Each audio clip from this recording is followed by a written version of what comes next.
boom boom boom boom boom o se sansem no kure bia anim efra mampani atena ye sika bese pepim sia 6 million Ghana cedis wo se ampani a wono ma ye adwuma mampani abosumi nsia katua na o maboa ni nyina no se mahama ka yemfa nkotum yemfa mo ma dwumadie no enkoso na kane dwamtirani abedi akire ede ma abato komisa no yese wode nkrata akwa mampanimfo se wona nsum biem July busumi mu ekoro na chese dwumadie wode abawiye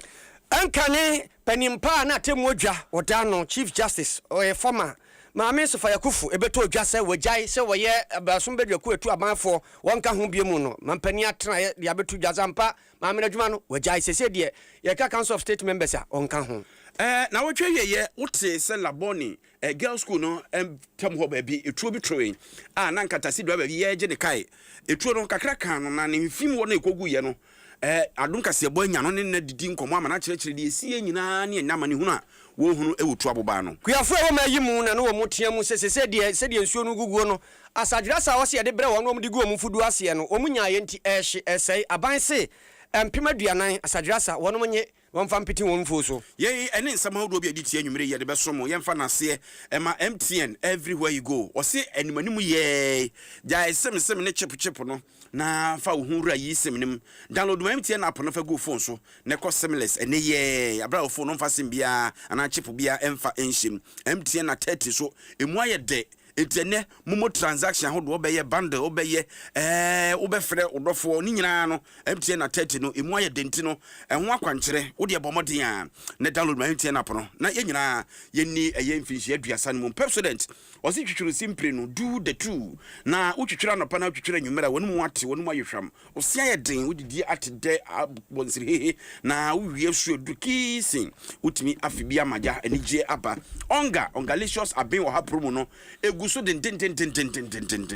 unim se onga no oputogu nkwan mu anase abomumu a ema ne ye de wote de no ene ongalicious abi wo ha promo ntini ese echewade enkrata no a eja onga no no posa wi a na de krata na to obobo no makoma ko aduo no ene mo ya aduane to no ne ade kra de mu benya ne 4 million Ghana cedis wo a ye bechecha mu bi ye nya na kakra afi fridge air condition no ne ho kaka ho nyina onga for eche nti koso adi onga ne fa na krata ni sie fa kwaji achede Syntex tank strong tough ankura ye kura nsu mu a eboa pa Syntex tank hyene nso na sabribia no wobeto tank a ene ye wo de call site fi a wotim sese wadwumam asore ba bia Syntex tank na wo so ope Franco Trading Enterprise phone papa efi ene ho ope iPhone Samsung Nokia CCTV camera washing machine mo pe TV mo pe air condition size bay horsepower bay ni nyina no Franco Trading Enterprise be mo papa adwuma ti wada braka rosin man hwani mo na nkrabata no doso papa to apeti o ma yafa na nyina ko www.francotrading.com na say obe download Franco Trading app no na etimi aboa mo bawura shop ma bibia wo phone so na otade a ye de bebre wo bibia wo DBS Industries wose mo asonte say 10% discount no egusu ye adwuma oto nchense na ye ya te ho mu nchemu du afi so se je ne fa bo ho da ho adwuma na edin ya be boda no so aboni e de ama Vegatem say ye 3D ene ha wo de a ene 3D aduru ete so boso Ghana ha ni din e de Vegatem 3D ni ye Vegatem pebi ne ntu malaria na se mfama wo mada amane som wo na say ampofo Germany obri yaboa fentem ye kono no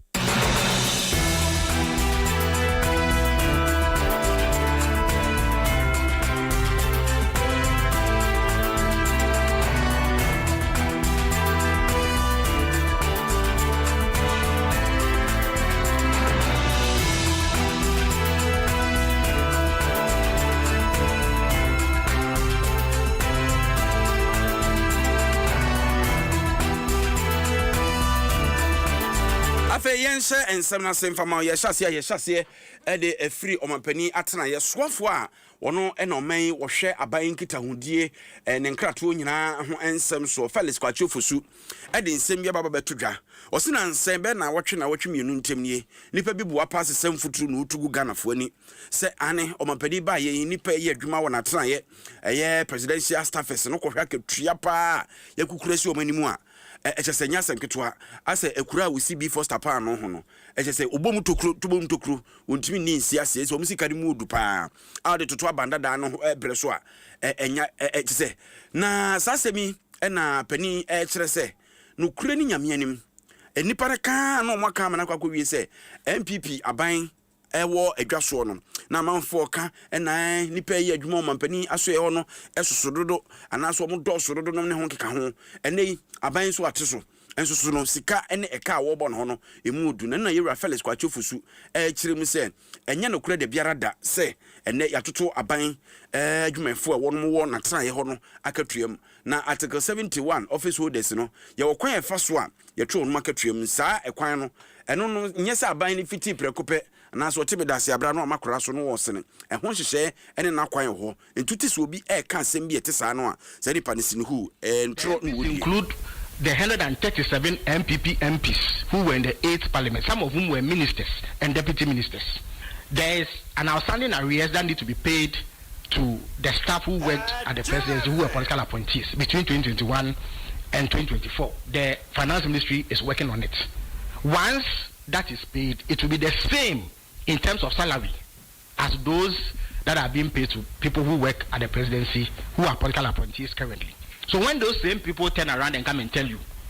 that the numbers have reduced but the figures have gone up, they are peddling ignorant propaganda. Some of them actually know, and yet they go out to say that you in the media are aiding that by failing or refusing to seek clarity and explanations for the documents that they present to you. And that is why it has even become necessary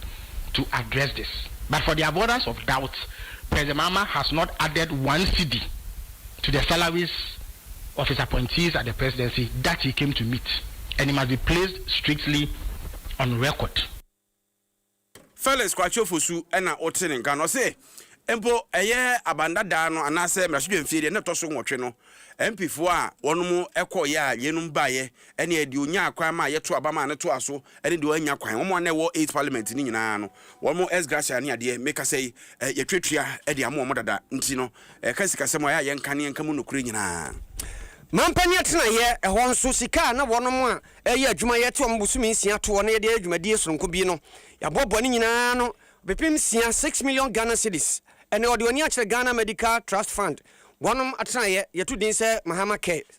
na ni nyina nse swaf opanimpa be de akire wo mampani atena ye se achiame hina be de akire Deputy Chief of Staff Maame Nana Oye Bampo Ado wonom ene odi animu di sikai ene ho nkrata akoma mpanimfo se we ya de boa madwumadi a si mampani ani so se yade bia akwakoye kwankoro yade yebetima so no ma yi mu na obi bia wanya bie nso kwa ya asabia yebetima hwe ne ntem so nti futuo ya bato na musika bi a wo matete kakra yede beboa ene ode hye mpani nsem se wono monye eye maami a wono ne da Ghana Medical Trust Fund ano maami obo bia da akopoku de hye ne nsem se de omanya nie wonfa nkoto puduonum na kakra empagya na Ghana fo ma kwankoro yade ha wono no yetimi de ahwe wono 3 billion cedis annually over its initial 3 years. Ladies and gentlemen, what moved all of us most deeply was what the president did next. He did not just launch a fund and leave the room.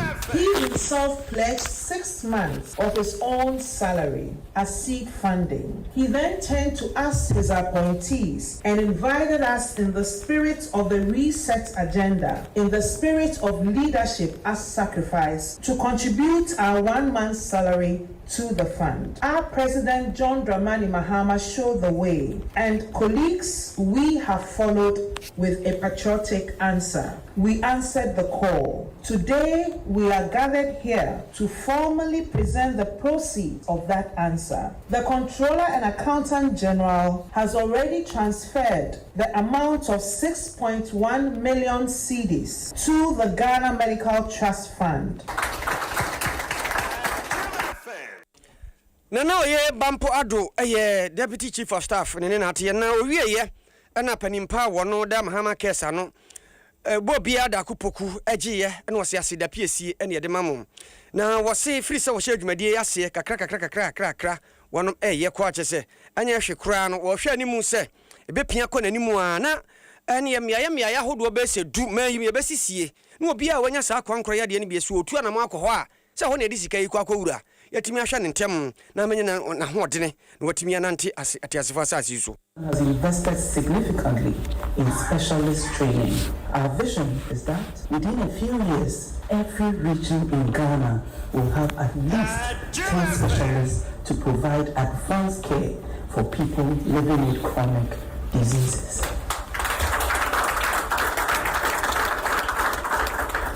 4. Medical research. The fourth pillar is medical research. Addressing chronic diseases effectively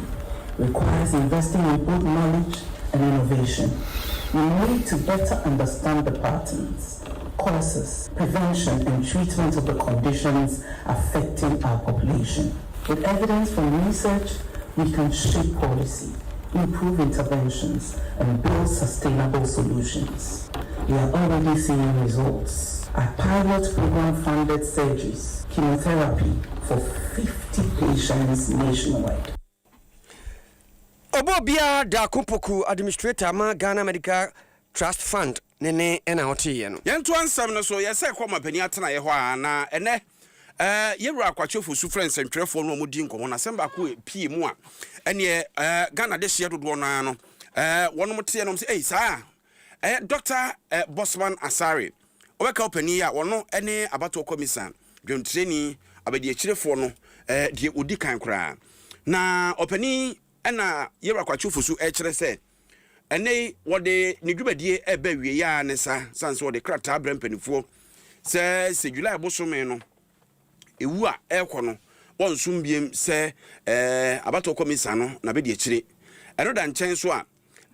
abedi akire pani baako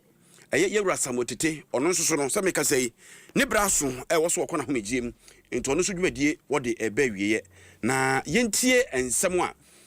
yewura kwachifu so di tudwa o kire se Dr. Bosman Asare ekire mu se nei ne dwumadi ode ba wie no o se dan nani se kuntu hwa ni nkira na ekọ se de no o kira de University of Ghana o man su apon kasiebо no obesa akọ no akọ na agikire so na bibia akọkama. Regarding Dr. Bosman Asare, I can also confirm that he has submitted a letter to His Excellency the President indicating that effective 31st July 2026 he would resign his position as Deputy Chairperson of the Electoral Commission. He gives a reason for his resignation, which is that he wants to go back to academia and pursue his career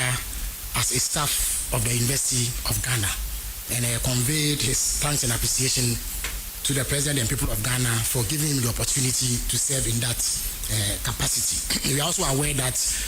a second chairperson, is it in the person of Mr. Samuel Tete, has also gone on retirement as I beg your pardon, a member of the Electoral Commission or a deputy chairperson. And in that regard, processes are underway. Indeed, the Council of State has already been given a nominee, which they are considering. And once that process is completed, an announcement will be made in terms of the replacement for Mr. Tete, and then in due course a replacement will be found for Dr. Bosman Asare. So I can confirm. Edidache say no wokọ abato commission ho a adwuma kwanya mienu ababeda ho commissioner abedi akire no mienu baako ekwa homegim baako so sini dwumadi ode ba wiye no no akoto na agikire so nti na emu eno no na obi pe na ya de kro de ready no ti wa heya at 71 nanso wose deputy commissioner wose ompe obesa ko class beko kwa chira de no agide obeje na ana obetwitwa handout kakra de asoport ebisa haneze atataye no ebepam so na tedi amen kan me se obi ebu amu agya onan no meko ti se de mbeyo ho no munye ho bia so no asi kakra nti no ode yenko yanimu yakọ yanimu a so afọ no a to nkrama mampani anasa ban kwachi Felix kwachi ofosu agi atum ade abeto dwase no kure maame sofa yakufu enkane Chief Justice oye Council of State member nanso sabri onye Council of State member biom ade abisa ansa pani sama yekeken se na ye no kure no se ye no kure na enya afi atwa mu no ebobo suminum ana maame no de krata baaye be ye se adwuma no onye biom ona ntuma mpanimfo enti no mbisa ansa maame ade di asem ode bibu aka no se mini hweka mesi adwuma no magyae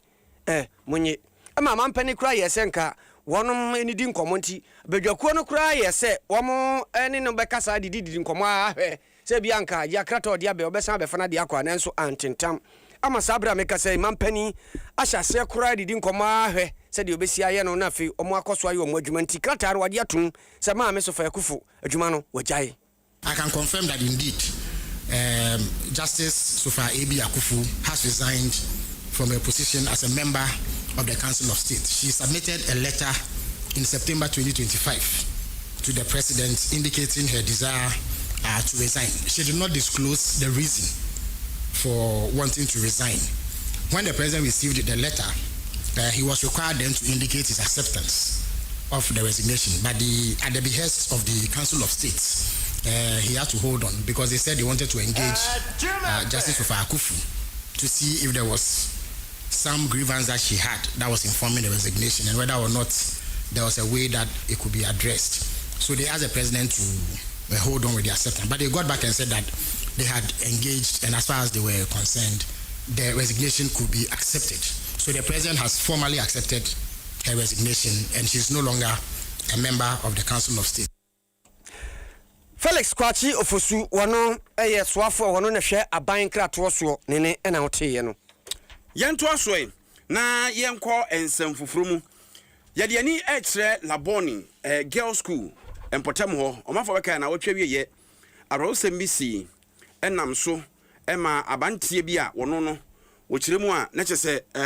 wo kronfo wotwetu ankode agi obi taxi afri ne nsem wi akire say ono de otwese kan say the Bible aka no wuse kan no ono ankasa tuo no de abɔ ne ho ama wato nananom ɛwɔ ensie do na ansa no obedi saa nyambrasɛm no na tasi draba anka wɔgye ne kai no otutuo metuo ni bi kan na mfe na ne ADOM KASIEBO duadua mu akonya tasi draba na ne di nkɔmɔ ama na kyerɛkyerɛ mu de si ye ne mom ɛna no asɛm no esi ye no ye ne nipa bi a ɔyɛ asɛm no mu dansini a ono gyina nkyɛn edi nkɔmɔ yentie sɛ de osi kyerɛkyerɛ asɛm no mu fae. I went to the roadside when I was coming. I got to the junction here and I saw this taxi coming with a speed. But all that I could hear was bang on the wall. So I started shouting. Actually, we have our kids normally play outside here. So I started shouting. But all that I could see was the car has turned. I saw the car turn, the face hit the wall and it turned. So I saw the person in the car and I started shouting, nobody should go there because it's an explosion car. The fuel was pouring down. So I was shouting, nobody should get near, nobody should get near. What I saw was the driver was trying to come out, but he didn't open the door. So he came out through the window. So I started shouting, telling him to hurry up and leave the car so that if it explodes, it doesn't burn. But all that I could see was he sat down on the floor and I was shouting, she did me more, she did me more. So the other woman shouted, hey, here too. What's the meaning of that? He's having a gun. Ah, okay. All that I could hear was pain. And I said, hey, the man has shot himself. Eti ono ankasa abantie a ne din a abetodwa eye mugo na otutuo bo ne ho na tasi driver na nka wo gye ne kai eja so wa a ono nso etuo ni bi eka no no yebura na kache na ne baba pani agele so wa na ejina ne papa so wa namu ene ADOM KASIEBO di nkomo no kire se ne papa ise ne mfi na bu agumu a na sa kire se yawa wote ene eho ensem no na na odene yentie nkomo no kakra ye baaye no omo wie free police station omo si yenko hospital omo kra po fa na si omo kan eso ye kitaka na eko e mi bra ba ko pe kra po ko o kike mu se omo ye na omo hwe no kakra otina wa na ne yem na o yesi obesu o se anya me na me ye yo na manku obi a me anya me na me na ka se da anya botre because obi a wo obi a kasa ma ye check ni BP na akosuru and I see on Tinasicakra. It's such a gibbous 4 times still. Not be no of it was true. It's Bram is so my drove your bet my day, or bet me at that. And also your bet Russia, Bruna. Sana Hanmana Yanu. First starts in the holding in your core. Now it's a rooster. And see all try a goony phone so doctor, when no catch say, oh dear, Yamutre. No beshan. Na she yanu. Nti your coffee edro no de amaye no ye dey ye mfa ma no na mfa de edi besra no so ensra ense na asem na akoye no because ye nim de e bia e betumi ato ye papa cause nipa no de ni hu ye hu obi a obehia obi a papa we mu gidi se free papa nsem ti na wawu de mu beto mo ana na me si ye de ye be ni den na enya me papa na ebo no tuo enyo no na okun nti me dia minim dia besi cause for this now the say hwe ye ho yi enti ajele so ne papa ene taxi driver ono no etu ka ne mfim no kire se no bokura echi ne sabantie na no afiri mu ne de ehu kakra ewo ho a kire se ehu asem no edin ka yenko ensemfo from nansa na no we afiri eye ejewa fati a wo Zongo police station Dofsu ose enko enfama ne commander nwumre ose ne commander ATA news no pa DSP Obidiaba coordinator Menshia Dofsu osai a member and president of Menshia Police Ladies Association and nwumre ose omawajo Liz Benson so unse ene Elizabeth champoma na woda champoma na champoma champon Liz Benson Tomewura Uzi happy birthday the whole world Uzi ba happy birthday nyankopon shira no nyok keswate oma onye sika asa utimu nshada nya den but useche den yanto aso to aso na ye de ni kire aso ye hwe awroka chane emfudi aso wonom akache odi abetu dwase sabre ya wo mo hwe se kire nyame yadom a asadwasa moto be sempem aduanan yedine nyina ekọ akọche de amakuafo se de be ya wo mbre so betie ni nyina nsese otiefo be kai a akuafo nkumankuma a wo ka ho bom wo mo ka bom ko soronkom Peasant Farmers Association pania woda won ma no Douglas ano na di tu dwase nyame no yatifido mantem ho de oba mfudie na de ni nyina ahye o adene a wo se asadwasa ni ho a odi begun mfudie na se na timi aso do so nti ni obai na ewu termanum ya wo mu hia bi nanum ana sabre anu ya ba yedi bi ekwakoma wo mu ne yenti asam a Douglas ano di tu dwa Tama de man be boa sanse afere bi su bi fast ya ye na was southern parts no ebinum de na afefi a obetu de den guso na north parts afere mu to fast a mu su bi dua mu ne ma no tama de nya na afane me nya betu atuma abo wo bia enti afane ntem so kwa no a edu ma na sisi so bi sa de segment de kon no a pese de yedi no ankasa de abai so betu de abo a sisi a yam twema dua e 40,000 by the plaza and 5 drones no enti de sa ebe kan ochina eno no enti no so no ye ku aforo do na betu de mo de mo de timi abo wo mo kakra enti so because in the 1 million farmers or year members now. You had and so your first baby, which you have worked a crack anymore. And the year for bar last year, now earlier this year on my dinner, this year was some maybe account. We Douglas, ano anatina a seminar Samuel Hunto, our no ya boa for mapa. The man swap for ready to just say, on percent fudiano, a baby brainty, or much chim, shall one more yanka crack, and your quafono be answer can be. Bi okra be se drone sui enum ane ye de be pete agumu ba bi wo ho a ehentimi nko na de akwa wono mo ho enti mpima duanan moto ayasadwasa fertilizer ye ready a omu nyina ye chede amakuafo no nyame adoma uchina eye uchini bidan so for we na ni kudi sem so Dr. Eric Opoko begina bayanan mu e de fertilizer bags makoma mpima duanan 40,000 enya no nko a wode afidie wanwaso a ye de ekua eye drones ensusu enum ebeka ho e de ama akuafo nkabo muku kesia ewo mama from Peasant Farmers Association Ghana for e how kesia eye omu famo no e how bi pa ne se akade eni nura hodo de be ekua no eye akuafo no ni sika obetumi dia ye afekra eye mfidi a abefokwa de ekua no so abanhwe kwampa obetumi afa so abomo 2025 otimi bo modern gina ban na mu che fertilizer bags makomako opepe miensa ene mpima hedum 3.5 million bags of fertilizer ano cheye edema ekuafo wo Ghana hanyina afe etwemu no ekuafo bo modern timi doi ema yekase emu no bi kura ho a abanhwe sika no ato ene ho aburu ene ne keka ho na no ne aban botae se opeso ofa so hwe se Ghana anyi bia kra ni die betimi adie ni ebedi die bedua na nkoba se bedia no ye de amanone ene ye dan wo mo esan se eye ni wo mo man Ghana ebra 2018 ye call ECOWAS ko cerebro na 2024 esa call ECOWAS ko cerebro sa su ni ban ne sa how no ena ban pese obefam biom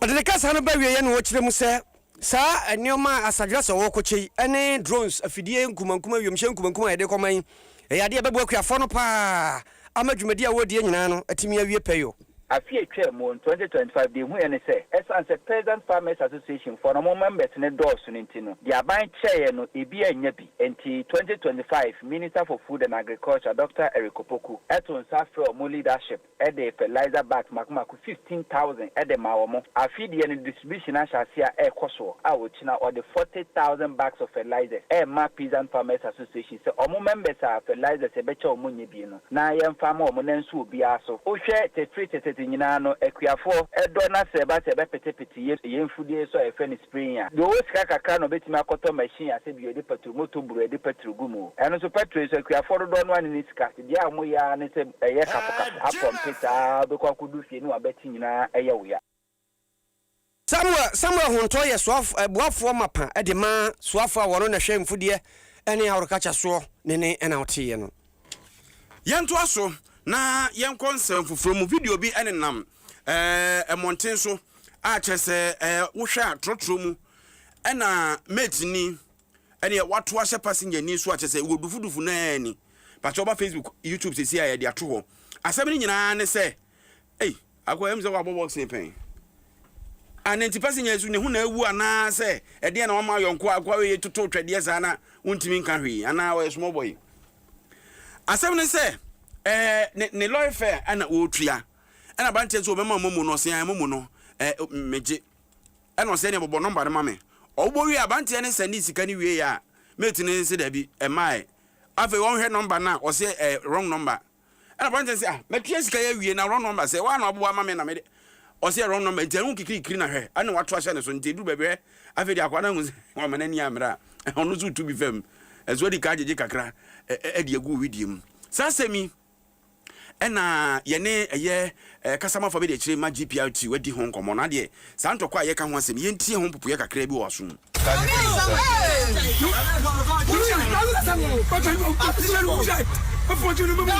I'm scanning now, sending now, scanning. Scan here now, sending. Scan here now, sending. I know I should scanning. Mate. Scan here now, sending. Na ni nyina mu no na Samuel Amoa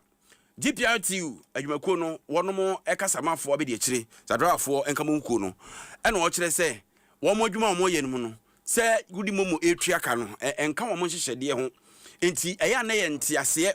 a ebewo driver ni anase metini eni nipa na wo tua no entam na ni nkire mu de ma wo de aban hu ni no ye individual decision because ye ni enhyehyei bi se ebia onipa ni nkuta kasha kete se obetimi amamomo momo transaction do now say no momo na be bibia almost everybody in Ghana uses momo baya na ye system no ye share down fan share ye hu bedre obi o otimi foka ni bi o so obi a driver mi nkuta sika bi a me momo e de amount say utimi etiase because now no momo ne de akwese Ghana ha no bi atimi use momo me momo ni ye share nimra ketia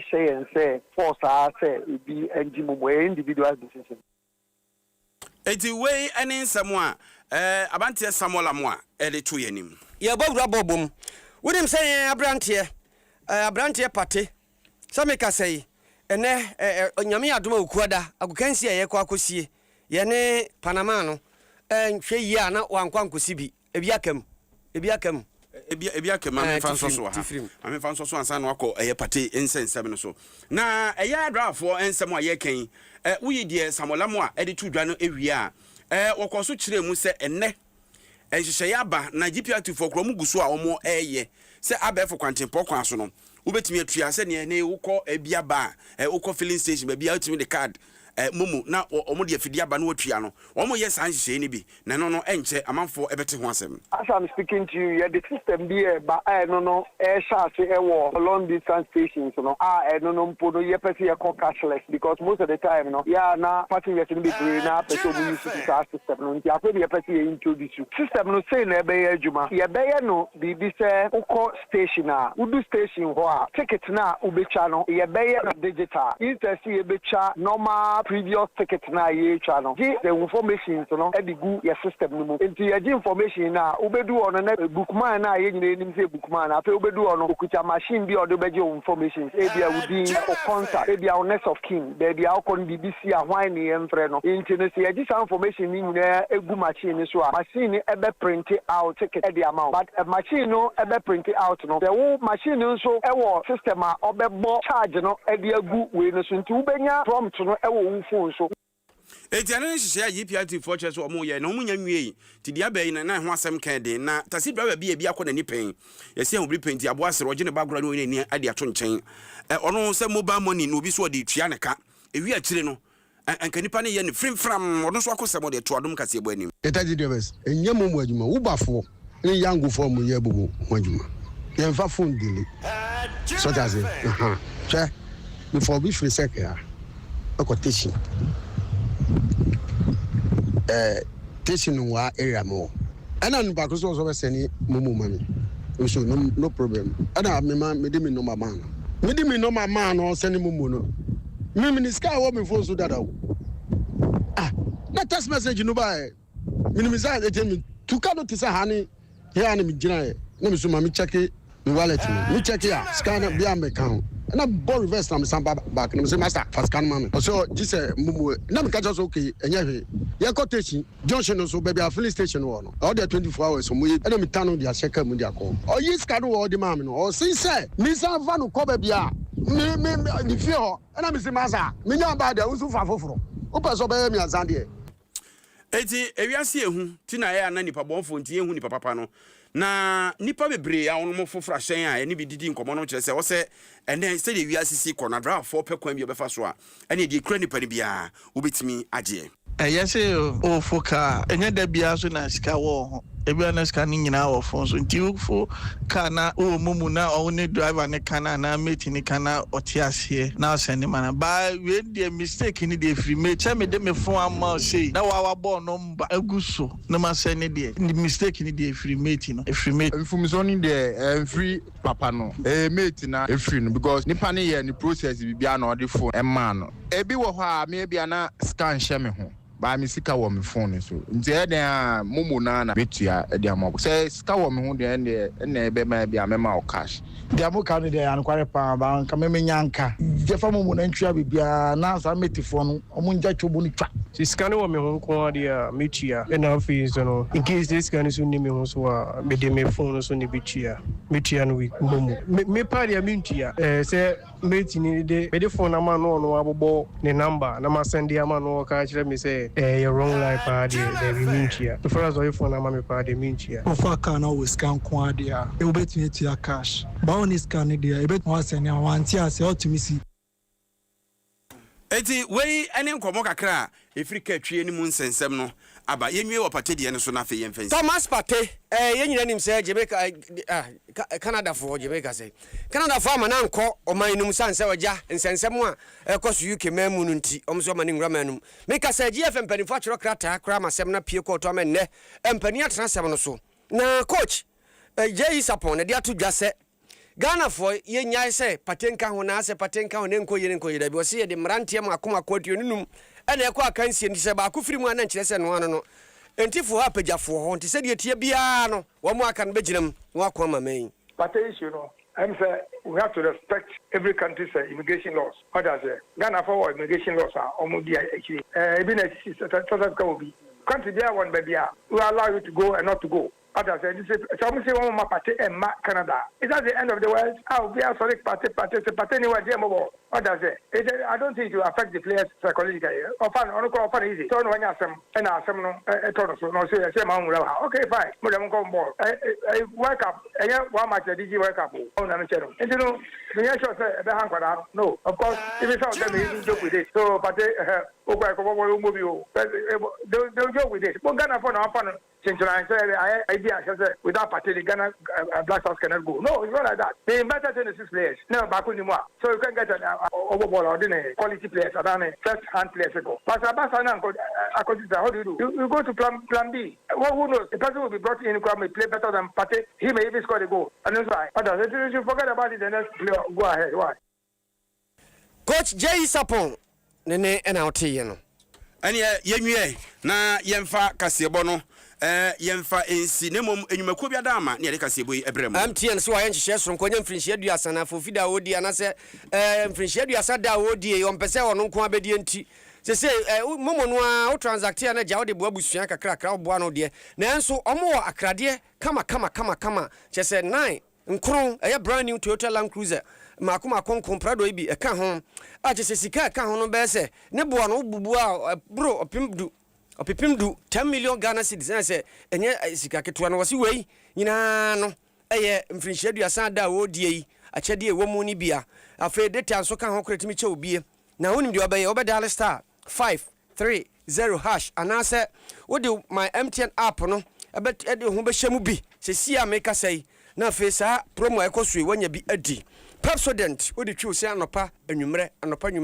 wanum nka bi ho beko osiproku ni nyina beko onga wose boaboa ne hono no makobako aduo no ano na fa bra redemption center chede ho a obedie syntax tank a stronger tough Franco Trade Enterprise phones papa ni fie ni ho DBS roofing sheet in chance pa woto a ha mu chichemu de atifiri so ma wo ompe we na pade hen Vigatem eno na ekuma 3D mwa wani nyina na tu ase ama wo na watimi adidi ama adonsa abro wa firi so aboafo no ana aboaye ma yede kase no ababewi ha Ora Bellinse do na friend kankam Overhampton eye UK abrochime mo se na metie mo papa na yenua be ma ya mensa na ne papa we ya mensa wo Edmonton wo eye UK abrochime mu ya mensa papa openi Alex opoku kwatin efrimu na ya da be na yie no eba so me nti o ne duru aja yakwakoja o se hwedie mahafo ho na yie ne beba so openi Alex opoku kwatin na we so yenua bema bright aduana ba bright wa Amsterdam wo se na me wadwuma mu so still me soku news no o se chia obri yeboa mame ye fem na say ampofo agin obri yeboa fentem familia majiso happy birthday enko ema me yonko pa akwasi pomba ni di no akwasi pomba oso ye den o zamrama obuno east azamrama ye atebu side wana mbwa okay jagri boas NC ne ja watim time nti bia wo hye bia obuhyo no ye ma bia on na kachem zo obuhyo on na de ba yere ba last time na kan say on fa ba yere mra yada mase ema monity adon kase bo dem fo nyina bodwuma ne dia bro African so de eko Facebook ni YouTube ye be say share biem sports toa so sanse adwumre yi Egypt any Belgium Africa yengu ye ho anu ase we South Africa foi any Tunisia foi a oh ya boy homodin at least 1-0 draw enye bad sa say the kan ye kwa na je omo aye defe no ya boy homodin na me kan so na Cote d'Ivoire she 1-0 na Brazil ne Morocco board draw na Cape Verde and Spain of all nations abo eti me hwe say Egypt so ebe kire Belgium fo bibi na nyame ya adom a yenso ya kire o Panama cry de kire mu bibi cry nse da nye hu se England fo ni be show msan ba kire me share England jesi oh yes ye wa man bi ho no mu a won nim adi ni yie ntino ya nti o kire no me share England fo jesi but nyame ya adom kwada de the Ghana in me Blasters be winning oh yes Blaster be winning de ni jiaba especially come de papati nam so kra ntino yankopon ebesi fom amana na abrewa aka nokre amen yeah yanko